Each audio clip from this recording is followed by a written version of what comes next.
Age 8 for a girl? Cheryl Ziegler is a licensed clinical psychologist in Colorado who began relying on technology for her consultation sessions when the coronavirus pandemic hit. Telehealth, which now makes up 25% of her practice, was a good option for her teenage clients at first. By May of 2020, my teens were saying to me, I can't do this anymore. They got fatigued. I have to see you in person. That dilemma could soon be supercharged by chatbots like ChatGPT.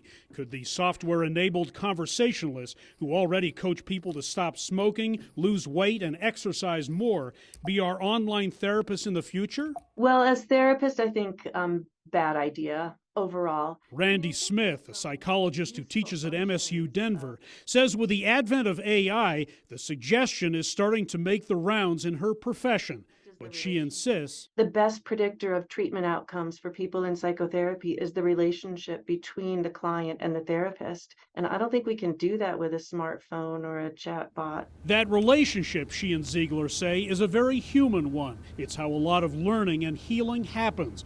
Bots don't do nuance. They can't read body language. You need skin-to-skin contact, you need voice, you need intonation, you need touch and warmth and affection, all of those things that you actually do get through therapy. The chatbot cannot, do these subtle things like pass me the tissues when I'm crying, when I'm grieving. That's not to say chatbots can't or shouldn't play a role here. For example, I just told ChatGPT I was experiencing anxiety. What should I do? It provided 6 tips, including deep breathing, and it said if you're struggling with anxiety, don't hesitate to reach out for help. I think they absolutely can serve a purpose in providing information, in flagging something. Particularly useful at a time when there's a lack of mental health professionals.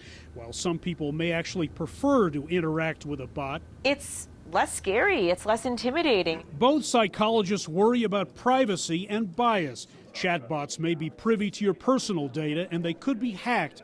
They're only as good as the engineers who are programming it.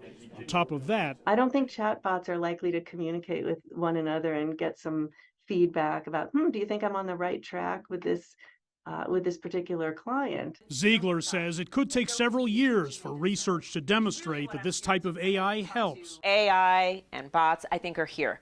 I think where we could go wrong is if we really truly allow it to replace a therapist. It's a prospect Smith does not endorse or relish. I hope not. I don't want to be put out of work. Hendrik, Sybrandy, CGTN, Denver.